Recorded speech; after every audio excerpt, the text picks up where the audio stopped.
नमस्कार, आपका बहुत बहुत स्वागत है। इस वक्त आप एनडीटीवी इंडिया के साथ हैं। मेरा नाम है अंकित त्यागी। पश्चिम बंगाल में उत्तरी दिनाजपुर के लक्ष्मीकांतपुर में एक हैरान करने वाली घटना सामने आई और उसका वीडियो जो है वो वायरल हो गया। इस वायरल वीडियो में आप देख सकते हैं कैसे एक शख्स, एक युवक और एक महिला को बेरहमी से छड़ी लेकर लगातार पीट रहा है। यह शख्स महिला को कई बार मारता है। ये दर्द से चिल्लाती हुई आपको इसमें आवाज भी सुनाई पड़ती है, लेकिन वो मारना जो है वो रुकता नहीं है, छोड़ता नहीं है। इसके बाद वो महिला के पास बैठे पुरुष की ओर बढ़ता है और उसे मारना शुरू कर देता है। इस दौरान वहां मौजूद भीड़ तमाशा देख रही है।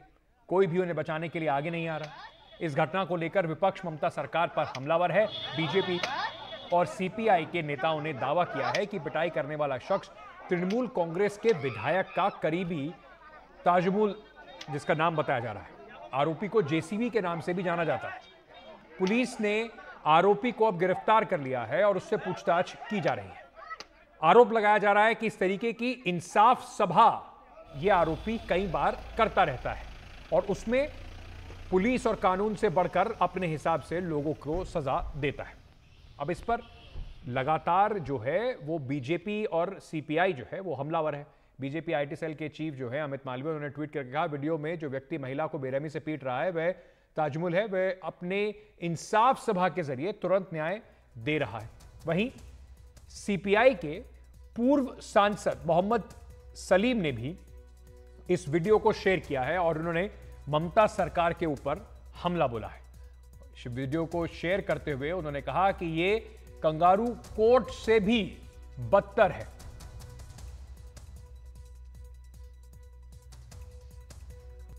वहीं तृणमूल कांग्रेस के ऊपर लगातार निशाना साधा जा रहा है। सरकार को घेरने की कोशिश की जा रही है। पुलिस ने अपनी कार्रवाई जरूर की है, लेकिन इस मामले पर कई गंभीर जो सवाल हैं वो तृणमूल कांग्रेस को लेकर और पश्चिम बंगाल में जिस तरीके की राजनीतिक हिंसा की बात हमेशा होती रहती है उससे जुड़े उठते हैं। इस मामले पर कांग्रेस नेता अधीर रंजन चौधरी ने भी अपना बयान दिया। उन्होंने कहा, पश्चिम बंगाल सरकार में ऐसा क्यों हो रहा है? चुनाव हो चुके हैं, नतीजे आ चुके हैं, सत्तारूढ़ पार्टी बहुमत से सारी सीटें जीत भी चुकी है, उसके बाद भी हिंसा जो है वो रुकने का नाम नहीं ले रही है। देखिए, कोई भी महिला हो, चाहे आदिवासी हो, आदिवासी ना हो, बंगाल में महिला पर अत्याचार किसी सूरत में हम बर्दाश्त नहीं कर सकते। और सिर्फ बंगाल में नहीं, हिंदुस्तान में कई जगह महिला पर अत्याचार किसी हालत में कोई समर्थन नहीं दे पाएंगे। बंगाल में क्यों ऐसा हो रहे हैं? चुनाव हो चुके हैं, चुनाव के नतीजा निकल चुके हैं, सत्तारूढ़ पार्टी की बहुत सारे सीट में जीत हासिल चुके हैं। फिर किसके खिलाफ ये प्रतिहिंसा बरतने की जरूरत होती है, मुझे पता नहीं। तो क्यों पश्चिम बंगाल में इस तरीके से जो देखा जा रहा है, अगर इस तरह की घटनाएं हो रही हैं और उससे कहीं ना कहीं अगर टीएमसी के तार जुड़ते हैं, तो बात सारी ये होती है कि क्या अपराधियों को अगर सरकार का या पार्टी का संरक्षण होता है तो उन्हें लगता है कि वो कानून से ऊपर है। इस पर चर्चा करने के लिए, इस पर जवाब देने के लिए हमारे साथ शमीम रहमानी साहब जुड़ रहे हैं, टीएमसी के समर्थक हैं। रहमानी साहब, बहुत बहुत शुक्रिया हमारे साथ जुड़ने के लिए। सबसे पहले ये आपने देखा इस जिस तरीके की ये घटना है, किसी भी सभ्य समाज में इस तरीके की जो जैसे कंगारू कोर्ट कह लीजिए, खाप कह लीजिए, या इस तरीके की सड़क पर जो जस्टिस होती है, ये तो नहीं दी जा सकती। पश्चिम बंगाल में अगर इस तरीके की घटना सामने आ रही है, ना सिर्फ पश्चिम बंगाल के लिए बल्कि पूरे देश को शर्मसार करने वाली घटना है। नमस्कार आपको और आपके दर्शकों को भी। देखिए, इसमें कोई संदेह की बात नहीं है कि ऐसे वाकयात नहीं होने चाहिए और इससे जो है शर्मसार होता है देश नहीं, इंसानियत। और इससे ये मगर आप करेंगे कि ऐसे मानसिकता के लोग सिर्फ पश्चिम बंगाल में रहते हैं क्या? हाथरस में नहीं थे, उन्नाव में नहीं थे, मणिपुर में नहीं थे? आप स्पेसिफिकली मैं बताता हूं आपको स्पेसिफिकली इसके बारे में बात क्यों हो रही है। जब हाथरस में यह घटना हुई थी, तब हाथरस में बात हुई थी, उत्तर प्रदेश की सरकार से सवाल पूछे गए थे। मणिपुर में मणिपुर की सरकार से और देश की सरकार से सवाल पूछे गए। घटना अभी पश्चिम बंगाल की है, उसके ऊपर चर्चा कर रहे हैं। तो ये सर अंग्रेजी में एक शब्द है वॉटअबाउटरी, कि हमारे पास जो हो रहा है हम उसको नहीं देखेंगे, हम बताएंगे कि देखिए वहां देख लीजिए, वहां पर ये उससे ज्यादा गलत हो रहा है। तो हम जरा चर्चा इसी पर करते हैं कि क्या इस तरीके की घटना जो हो रही है उसमें अगर आरोप लग रहा है कि ये टीएमसी के समर्थक है या टीएमसी का सपोर्टर है या टीएमसी से जुड़ा हुआ व्यक्ति है, तो क्या कहीं ना कहीं ये सवाल नहीं उठेगा कि वहां पर टीएमसी से जुड़े हुए लोगों को कानून से अपने आप को ऊपर समझते हैं क्या? देखिए, कानून से कोई भी ऊपर नहीं है। ये देश कानून से चलता है, चलता रहेगा, और पहले भी चलता था। अपराधी जिसने अपराध किया है उसको अभी अरेस्ट पुलिस ने कर लिया है। अगर वो अन्याय से और इससे अगर वो प्रशासन से ऊपर होता तो वो अभी वहां घूम रहा होता, लेकिन वो घूम तो नहीं रहा है। जैसे ही हुआ इसका संज्ञान लिया गया है और यहाँ की सरकार ने उसके ऊपर जो है वो सख्त से सख्त सजा जो भी होगा वो पुलिस उसके लिए बनाएगी, और कोर्ट को चाहिए कि ऐसे लोगों को सजा दे, चाहे वो जहां भी हो। लेफ्ट और बीजेपी दोनों, कांग्रेस का भी आप सुना, वो भी आरोप लगा रहे हैं, वो कह रहे हैं जंगल राज चल रहा है इस तरीके से अगर देखा जाए, और साथ ही साथ ये भी कह रहे हैं कि देखिए इस तरीके के एक कानून जो है ये सड़क पर जस्टिस का ये पहला वाकया नहीं है। ये आदमी इस तरीके के पूरी सभा लगाता है और वहां पर लोगों को इंसाफ अपने हिसाब से देता है, तो ये काफी समय से चल रहा होगा, इस पर अब तक अंकुश क्यों नहीं लगा? अगर मैं आपसे पूछूं कि अगर काफी समय से चल रहा था तो सलीम साहब या अधीर रंजन साहब को, वो तो बड़े नेता हैं यहाँ के, उनको तो खबर होगी तो पहले बताया होता, ताकि सरकार उसको पॉइंट आउट किए होते कि हाँ भाई वहां फलाने ऐसे हैं। नहीं तो और देखिए अभी सरकार की जो मशीनरी है, जो पुलिस है, वो ना बताए, ऑपोजिशन जब बताएगी तब सरकार हरकत में आएगी। नहीं नहीं नहीं, मैं ये मेरा मतलब नहीं है अंकित जी। मेरा मतलब ये है कि वो आज कह रहे हैं कि ऐसा पहले होता आया है, और अगर होता तो आपके नॉलेज में या सरकार के नॉलेज में या ऑपोजिशन के नॉलेज में जिस तरह आज आया है इससे पहले भी आया होता। लिहाजा मैं आपसे ये कह रहा हूं कि अगर ऐसा आप वो दावा कर रहे हैं कि ऐसा हुआ होगा, अनुमान लगा रहे हैं कि ऐसा होता रहा होगा, लेकिन हम आपसे ये कह रहे हैं कि होता भी रहा हो, शायद उसके बारे में मुझे भी इल्म नहीं, लेकिन अब पुलिस पता लगाएगी कि ऐसे लोग वहां क्यों हैं और कैसे करके वो लोग जो है वो पार्टी का नाम लेकर के पार्टी की छवि को खराब करते हैं। मैं इसी पर आपसे जुड़ा हुआ एक सवाल आपसे पूछना चाहता हूं। जो आपने कहा कि पुलिस पता लगाएगी, कानून अपना काम कर रहा है, इस व्यक्ति को अरेस्ट कर लिया गया और इस पर सख्त सख्त सजा होगी, कार्रवाई की जाएगी, बिल्कुल ठीक है, ऐसा ही होना चाहिए। कोई अगर इस तरह की हिमाकत करेगा, गलती करेगा, तो उसको उसकी भुगतना पड़ेगा कानून के लिहाज से। लेकिन क्या टीएमसी पार्टी को भी ये सोचने की आवश्यकता है किस तरीके के लोग उनके साथ जुड़े हुए हैं? ऐसा पहला मामला नहीं है।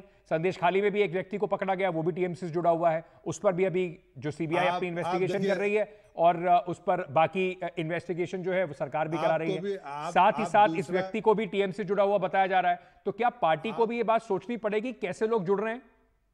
आपको भी समझना पड़ेगा कि जिन लोगों ने आरोप लगाए थे संदेश खाली में, वो लोग खुद आरोपी निकले।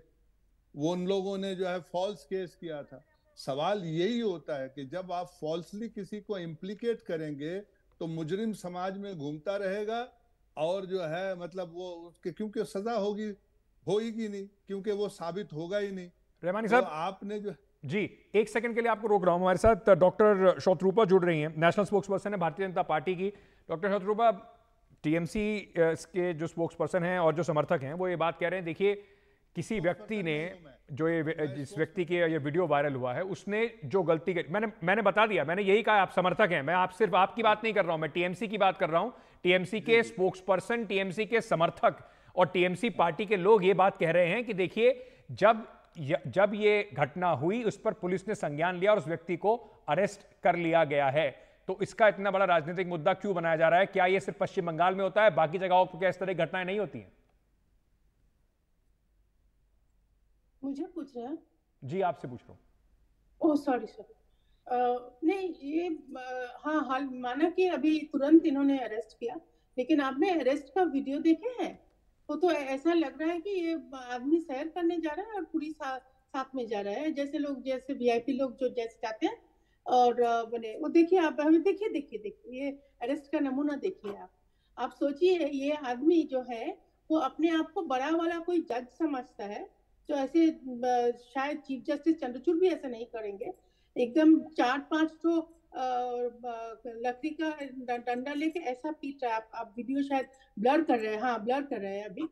उसके बावजूद हम लोग जब चिल्ला मिल्ली किया और मीडिया ने जब दिखाना शुरू किया, ये पहले बार नहीं है, ये हैबिट है इनका। इनका नाम है क्या, जेसीबी बोल के कुछ एक नाम है, वो बहुत चोपड़ा का जो एमएलए है तृणमूल का, उसका बहुत करीब है। और ये इसके बावजूद पुलिस इसको ऐसे ले जा रहा है। आपको याद होगा शाहजहां को जब पुलिस ने पहले बार अरेस्ट किया था, ऐसे ही तो बॉडी लैंग्वेज है। ये अरेस्ट का कोई मायने है? 2 दिन रखेगा, 3 दिन वापस कर देगा। ये पश्चिम बंगाल में ऐसा ही होता है। पश्चिम बंगाल में ना पुलिस का कुछ रोल है और ना कि प्रशासन का कुछ रोल है। तृणमूल तो ये सब एनकरेज ही करते हैं। तृणमूल तो क्लियर एकदम। जी, वो कह रहे हैं कि देखिए हमने कानूनी कार्रवाई की, इसको अरेस्ट कर लिया, अब जो कानून संगत होगा इसके साथ किया जाएगा। लेकिन सवाल ये उठता है कि इस पर राजनीति क्यों हो रही है? क्या ये सिर्फ पश्चिम बंगाल में होता है इस तरह की घटनाएं, या ऐसी ही घटनाएं, या इस तरीके की जो और घटनाएं हैं? कई सारे एग्जाम्पल वो देते हैं बाकी राज्यों में जहां भारतीय जनता पार्टी की सरकार है। वो कह रहे हैं कि आप इसको एक बड़ी घटना के तौर पर क्यों दिखाया जा रहा है? नहीं अंकित, पश्चिम बंगाल को छोड़ के भारत में कोई और राज्य जहाँ पे बीजेपी शासन कर रहा है, ऐसा होता है कभी? मैंने तो नहीं देखा है। आपने देखा है अंकित? मैंने तो कभी नहीं देखा ऐसा होते हुए। और अगर होगा भी, सुनिए, बहुत सारे लोग हैं जिनके ऊपर कोई कंट्रोल नहीं होता है। लेकिन प्रशासन क्या कर रहा है?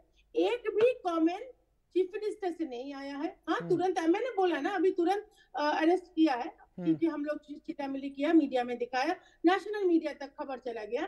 तो सिर्फ दिखाने वाले बात हुआ। और आप मैंने अभी बोला, आप देखिए वीडियो, आप खुद देखिए। बिल्कुल ऐसा कोई अरेस्ट करता है? बिल्कुल रहमानी साहब, मेरे पास समय क्योंकि बिल्कुल खत्म है, मैं आपसे एक सवाल ये पूछना चाहता हूं। गृह मंत्री भी ममता बनर्जी हैं, तो क्या सवाल नहीं उठना चाहिए सरकार के ऊपर?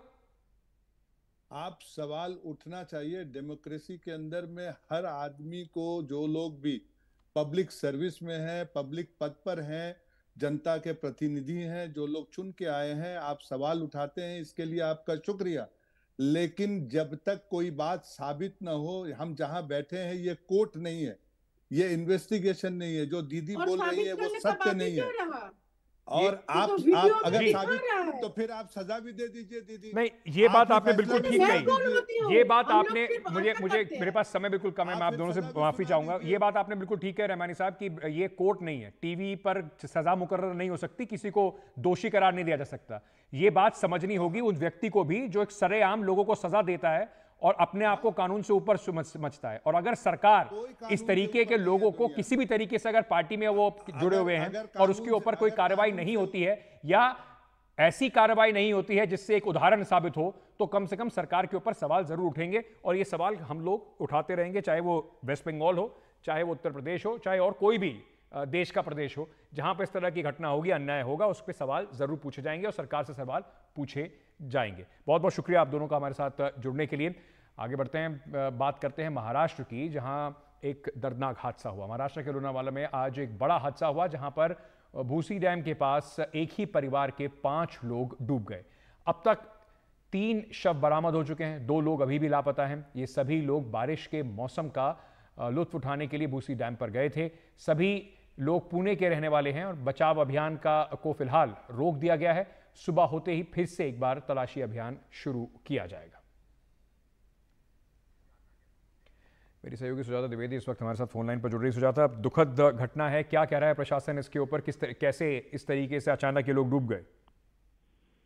बिल्कुल, देखिए महाराष्ट्र में एक मशहूर पर्यटन स्थल है लोनावला में, जहां पर अक्सर लोग भारी तादाद में अपने परिवार के साथ वहां पर घूमने और मौसम का लुत्फ उठाने पहुंचते हैं। और वैसे ही आज पुणे के सैयद नगर में रहने वाली शाहीन परवीन अपने परिवार के साथ वहां पर पहुंची थी और एकाएक मौसम बिगड़ने के चलते और भूसी डैम में पानी का वाटर फ्लो बढ़ने के चलते वहां पर जो महिला थी और साथ ही उसके 4 बच्चे वो फंस जाते हैं और साथ ही उन्हें बाहर निकलने का कोई रास्ता नहीं नजर आता है, जिसके चलते उसी डैम में डूबकर उन 5 की मौत हो जाती है। हालांकि अब तक 3 शव बरामद किए जा चुके हैं। शुरुआती अभियान में 2 शव मिले, जिसमें एक 13 वर्षीय बच्ची और शाहीन परवीन जिनकी उम्र 42 वर्ष बताई जा रही है, इन दोनों के शव बरामद किए गए। और अब जो बचाव अभियान है उसमें एक और शव बरामद किया गया है। हालांकि 2 जन अब भी मिसिंग बताए जा रहे हैं, उनके लिए कल वापस से रेस्क्यू ऑपरेशंस को शुरू किया जाएगा, जिसके बाद आगे की क्या जानकारी है वो प्राप्त होगी। हालांकि इस समय एडीआर दर्ज किया जा चुका है और इसी के साथ उस पर्यटन स्थल पर आखिरकार बचाव कर्मी की तैनाती पहले से क्यों नहीं थी, इसको लेकर भी कई सवाल खड़े हो रहे हैं। हालांकि इस समय मौके पर एक और पुणे पुलिस और दूसरी ओर बचाव का अभियान, शिवदुर्ग बचाव अभियान के लोग जो हैं वो जुटे हुए हैं और कोशिश की जा रही है कि जो लोग अभी मिसिंग हैं उन्हें जल्द से जल्द निकाल लिया जाए और साथ ही आगे की प्रक्रिया जो है वो पूरी की जाए। हालांकि इस समय उस इलाके में लोगों की आवाजाही बंद कर दी गई है और आगे की नोटिस तक उन्हें वहां पर जाने नहीं दिया जाएगा। बहुत बहुत शुक्रिया हमारे साथ जुड़ने के लिए सुजाता द्विवेदी, इस वक्त जानकारी देते हुए कि किस तरीके से यहाँ पर एक बड़ा हादसा हुआ। ये आप तस्वीरें जो देख रहे हैं ये थोड़ी देर पहले की तस्वीरें हैं, लेटेस्ट तस्वीरें अभी आई हैं जहाँ पर एक ही परिवार के 5 लोग डूब गए।